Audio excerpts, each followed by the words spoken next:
a equipe diante do Fortaleza nesse domingo e também te dizer que o clube anunciou um acordo com a Nike. Ela vai seguir no timão.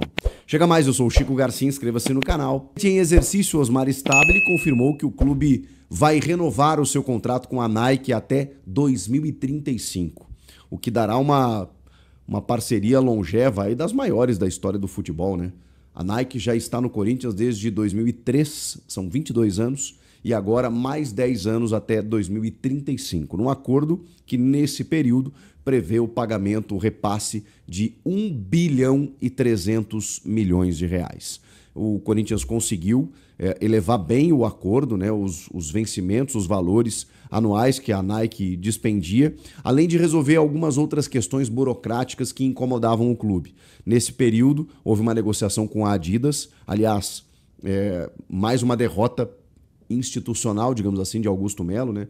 Porque ele sai dentro do processo de impeachment, tem que se afastar e diz que tinha deixado um contrato encaminhado com a Adidas. Mas quem lá está hoje no Corinthians ouviu a Adidas, se reuniu com a Adidas e conseguiu melhorar o contrato com a Nike, que vai continuar no timão. E uma das reclamações era o fornecimento, né? A pronta entrega, os repasses dos materiais esportivos, né? Especialmente da venda de camisas, mas o Stabile revelou que isso vai ser adequado, até porque, né, isso tem a ver muito com o lucro da própria empresa, né? Então é interesse da empresa melhorar esse serviço, essa logística, para que eles também possam faturar.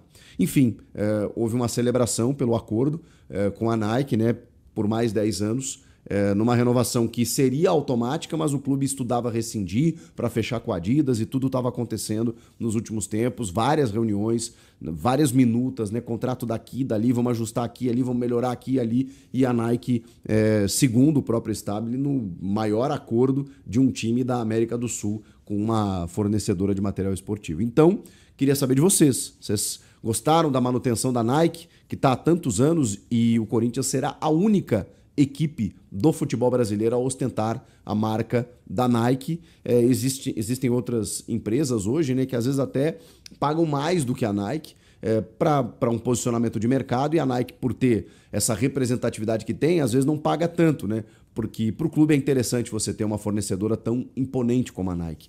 E nesse caso o Corinthians ainda conseguiu melhorar a sua negociação. E eu queria saber de você. Você gosta? Ou queria uma outra fornecedora? Comenta aqui. Vamos falar de números do Corinthians, porque eu trouxe num vídeo recente que o Dorival vinha ajustando o time de trás para frente. Visivelmente ele estava conseguindo isso. O time do Ramon tinha muitas virtudes, mas ele tinha um defeito fatal, que era um time que tomava muitos gols. Eles revezavam muito o sistema defensivo, né, a dupla de zaga, e, cara, me chamava a atenção que, independentemente do jogador que entrasse, o sistema vazava. O Corinthians sofria muito defensivamente, mesmo nos jogos em que fazia gols, acabava vazando lá. Então era uma média terrível, e era um time que muitas vezes, nos momentos cruciais, acabava deixando a desejar. Esse problema ele foi estancado pelo Dorival. O Dorival começou a ter problemas ofensivos, perdendo jogadores importantes, né? O Garro inicialmente, depois o Yuri se ausentou, o Memphis com polêmicas, aquela coisa toda, e o Coronado não conseguindo jogar. Então, do meio para frente, o Dorival estava com problemas. O que ele começou a fazer? Não, pera aí, vamos pavimentar aqui. E aí, o número é impactante, gente. São 17 jogos sob comando de Dorival Júnior. Pouco ainda, né? Mas eu ainda... fui muito crítico dele, né, antes da pausa do Mundial e na retomada, porque o Corinthians ali não engrenava. Demorou um pouquinho para engrenar, né? E essa estrutura eu precisava enxergar. Nos últimos jogos a gente já vê uma estrutura muito mais semelhante ao que tinha o time do Ramon, mas com essa vantagem. É o time que toma muito menos gols. São 17 jogos e em 9 o time passou em branco. O time passou sem tomar gol. Isso é significativo. Isso realmente chama a atenção, porque até o GE fez uma matéria calculando, né, que nesses 17 jogos do Dorival, você passa sem tomar gol 52% das partidas. No restante da temporada, você passava em branco apenas 30%. Então existia uma diferença clara do trabalho do Ramon para o trabalho do Dorival. O time do Ramon até até pelas peças que ele tinha, tem mais bons momentos, né? Que a gente vai lembrar no final do ano passado, no Paulista, vai lembrar de momentos melhores do que o do Dorival, que tem poucos jogos, se é que tem algum que a gente encha os olhos. Mas esse derby foi bacana, o jogo contra o Cruzeiro foi bem disputado, o jogo contra o Botafogo no segundo tempo foi uma boa disputa. Então, você tem alguns pequenos momentos no time do Dorival. E o do Ramon você tem mais lembranças. Agora, defensivamente, a melhora é representativa. O Dorival também está fixando ali o André Ramalho e o Gustavo Henrique. Acho que isso também é uma vantagem. Esses dois terminaram a temporada passada como titulares. E aí depois, claro, né, por lesão aqui, o Gustavo Henrique se lesionou, o André Ramalho começou a ter uma dificuldade no primeiro semestre, que eu não sei se era física, se era por um cara que jogou a vida inteira fora do Brasil e aí o calendário ele é meio invertido, então não sei, isso poderia ter afetado, né? Mas aí você testa o Kaká, você testa o Félix Torres, cara, são jogadores muito insuficientes. O André Ramalho e o Gustavo Henrique, por mais que eles não sejam velozes, e eles não são, eles têm muito mais qualidade do que os outros do elenco. E aí na zona mista do derby, foi curioso, porque houve uma pergunta sobre o sistema defensivo, no jogo sem tomar gol e tudo mais, e aí o André falou assim, poxa, até que enfim, eu estava esperando essa pergunta, vocês demoraram para me perguntar isso. Então vocês percebam que era um assunto interno, que é uma comemoração dos jogadores, que é algo a se destacar, que eles estavam realmente imbuídos nesse objetivo. E, cara, porque é meio lógico no futebol isso, né? Os campeões brasileiros, eles podem até não ser o time de melhor ataque, mas normalmente é o de melhor defesa. Porque é muito mais difícil é muito mais fácil você vencer um jogo se você não toma gol. É muito mais fácil. Então, o Dorival está conseguindo isso. Acho que esse é o primeiro ponto. Claro, agora ele vai ter que dar uma mesclada no time, porque tem um jogo fundamental na quarta-feira diante do Palmeiras, o derby, pelas oitavas da Copa do Brasil. Então, o time que está sendo projetado é um time bem descaracterizado, né, gente? E eu já tinha falado para vocês na véspera, né? Vou confirmar aqui. Também tem o seguinte, né? Ele tem os retornos do Rodrigo Garro e do Martínez, que estavam suspensos e não jogaram contra o Botafogo. Será que por uma questão física dá para usar um pouquinho desses dois, na medida em que eles não jogaram contra o Botafogo, jogaram contra o Palmeiras, vão jogar na quarta-feira? Eu acho que entrando sim, mas começando dificilmente. O mesmo vale para o Yuri Alberto, que voltou recentemente. Precisa de ritmo de jogo. Não, calma, não vai estourar o menino agora. Eu sei que ele é bom de genética, né? Bom de recuperação física e tudo mais, mas não dá chance pro azar, né? Bota ele 45, bota no segundo tempo, se apertar a coisa diante do Fortaleza nesse domingo. Se não, vamos ver, né? Porque assim, o grande problema é esse. Quando você tira os titulares e aí você olha pro time reserva, você pensa, vixe Maria, vai ser difícil sair alguma coisa daqui, né? Mas o Fortaleza tem as suas dificuldades, né? Tá vivendo a sua instabilidade também. Vai que, né? O time jogando em casa, apoio da torcida, vem embalado pela vitória no derby, pode ser, mas nada indica quando você tem um ataque composto por Thales Magno e Romero. E a tendência é essa. O Hugo deve seguir no gol, na direita o Maná, na esquerda o Fabrício Angileri, dupla de zaga Kaká e Félix Torres. É uma defesa bem complicada, gente. E aí meio de campo, provavelmente tenha o Charles, o Rian e o Bidon, ou o Dieguinho, né?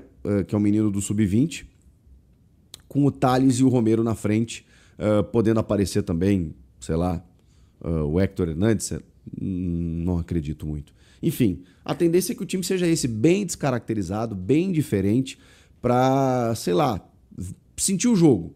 Né? Daqui a pouco o Fortaleza abre um 2-0 dentro da Neoquímica Arena. Aí não tem jeito, você tem que meter a cavalaria para impedir que uma derrota humilhante como essa aconteça, né? Dentro da tua casa. Toma um gol, você começa, vamos ver, vamos segurar até o intervalo, no segundo tempo a gente reforça um pouquinho para virar o jogo, mas eu acho que dá para vencer, porque o Fortaleza vive um momento ruim e o time joga em casa, mas é que realmente essa defesa e esse ataque não inspiram nem um pouco nenhuma confiança, nenhuma pouca confiança nesse momento. Então, vamos lá, né? Vamos aguardar. Seria fundamental fazer 3 pontos no momento de tabela que o time está vivendo, né? E descansar os titulares pensando no derby. Você apoia a escalação de um time assim? Comenta aqui. Inscreva-se no canal, eu volto depois do jogo. Um bom domingo a todos. Contrato com a Nike excelente. E vamos que vamos. Vai romper o contrato do estacionamento da Neoquímica Arena. Vai por outro contrato. Deixa o cara trabalhar. Deixa o cara em paz para trabalhar. A coisa está andando. O Corinthians vai ter outra eleição em dezembro de 26. E deixa o conselho trabalhar. Pressionem, mas não briguem, não rachem. Conversem. Fiscalizem. Mas não briguem, não rachem. Porque isso não é inteligente. Isso estrategicamente é tudo que aqueles que têm de ser investigados e punidos querem. Não caiam em estratégias de milícia digital que ficam apontando o canhão para uma determinada pessoa para causar esse desgaste, para levar a esse tipo de pensamento. Ou você viu essa milícia digital agindo assim contra Augusto Melo? Não viu, né? Defendeu até o último ponto. Quando não teve mais jeito, agora tudo bem. Mas os ataques, as acusações, os adjetivos para o Augusto não são os mesmos. O número de posts não é o mesmo.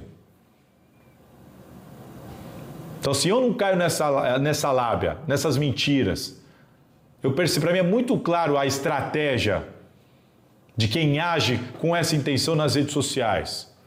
Só que eles conseguem, isso é uma estratégia de sucesso, ela já vista a política mundial e brasileira. Agora você precisa ser inteligente, refletir e perceber, quer o bem do Corinthians ou não quer o bem do Corinthians? Porque o bem do Corinthians não interessa se é com Andrés, com Duílio ou com Augusto Melo. O bem do Corinthians é uma torcida de olho, fiscalizadora e um conselho que não engaveta, que põe tudo para votar, uma comissão de ética que apura. E isso, caraca, pela primeira vez na vida está acontecendo. Quando eu falei com o Ávila me disse lá atrás, o ex-diretor financeiro do Andrés, cara, o Dunga, Robertson Medeiros, também me falou isso. Cara, lá atrás a gente não olhava cartão corporativo. Isso nunca existiu. Por isso que eu falo que isso é um marco. Isso nunca existiu. Hoje em dia querem extinguir o cartão corporativo. Pô, que bom! Mais um passo importante de mudança no Corinthians. Romeu Tuma Júnior, o cara já fez as audiências públicas para a reforma do estatuto, colheu as propostas das chapas e das torcidas, o texto está praticamente pronto, se comprometeu, deu entrevista falando que vota esse estatuto ainda esse ano, mas deixou muito claro, não vai ter votação do estatuto enquanto não tiver Assembleia Geral. A gente não sabe nem quem vai ser o presidente, conselho lá brigando. Passou isso, bota para terminar de escrever, bota para discutir o estatuto e vota e muda esse estatuto. Ele tomou iniciativa, o processo está em fase final e ele já avisou, depois da Assembleia, tocar o estatuto de maneira prioritária. Cara, você não concorda com isso? Não, por que não põe agora? Agora, com o caso de impeachment sendo votado, qual é a condição do Conselho se reunir para isso? De novo, não estou defendendo, estou trabalhando com fatos, mas ele está certo. Deu dia 10 de agosto, aí sim o torcedor tem todo o direito de ir lá e falar, e agora, Romeu, o que precisa fazer aqui para o estatuto sair? Vamos andar com isso. E aí, se perceber uma certa morosidade do lado dele, aí sim tem que vir cobrança. Mas já teve audiência pública, já tem texto, já tem discussão pronta para ser debatida. Fiel torcedor deve entrar para votar. Acho que tem que ser mais do que isso, inclusive. Eu sou a favor de separar o futebol do clube social para acabar com esse problema. Para acabar com esse negócio de, olha só, eu pinto aqui a bocha e você vota em mim, eu te dou ingresso, você vai ser assessor, como assessor você tem direito a ingresso. Tem que acabar com tudo isso. Só separando o futebol do clube social não tem jeito. Essa é uma opinião minha. Que também concordo que não precisa virar SAF.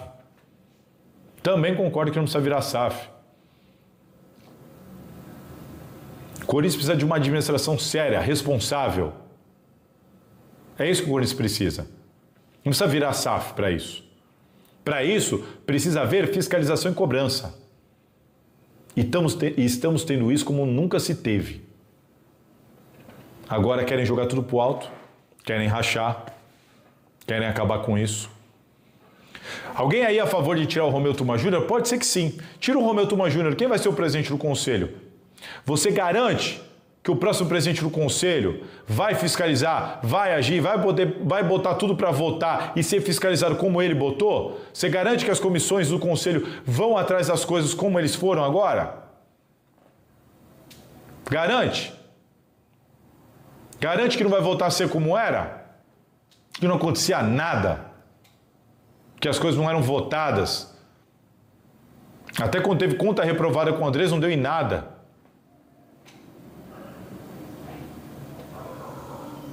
Cara, acordem. O Augusto Melo foi indiciado pela polícia, denunciado pelo MP. Teve a denúncia catada pela justiça por furtar dinheiro do Corinthians. Tem que devolver 40 milhões por se associar ao crime organizado segundo as investigações. E hoje ele estava dentro do Parque São Jorge dando risada, falando que vai voltar a ser presidente do Corinthians. E vocês estão discutindo o que disse o presidente do Conselho Deliberativo. E vocês estão caindo nessa. É isso. Estão caindo nessa.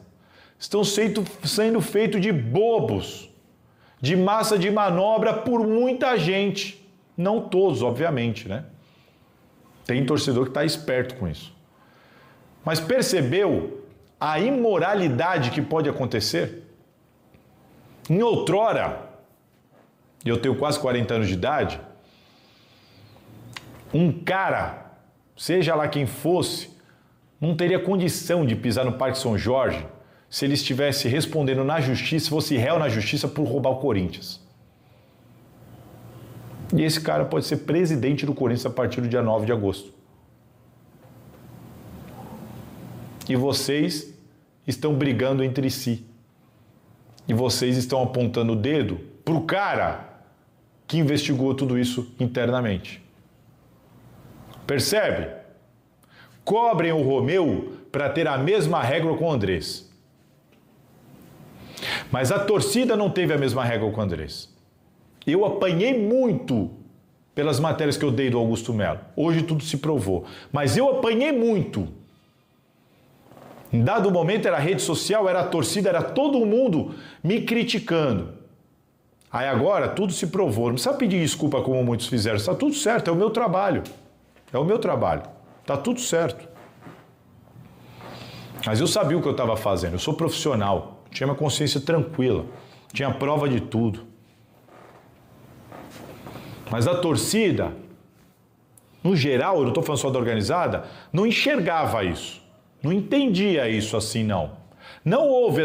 Salve, torcedor do Corinthians, seja bem-vindo ao Alerta Corinthians Domingão. Hoje tem Corinthians e Fortaleza. Já deixa seu palpite o placar para esse jogo. Corinthians que deve poupar alguns jogadores pensando no meio de semana contra o Palmeiras, mas o Depay vira aí uma arma aí para o Corinthians nesse jogo importante contra o Fortaleza. O Fortaleza que não vem muito bem aí na tabela de classificação e o Corinthians tentando subir aí e acompanhar o G6. Deixa a sua opinião, palpite para esse jogo. Deus abençoe cada um de vocês. Tamo junto, forte abraço e vai Corinthians!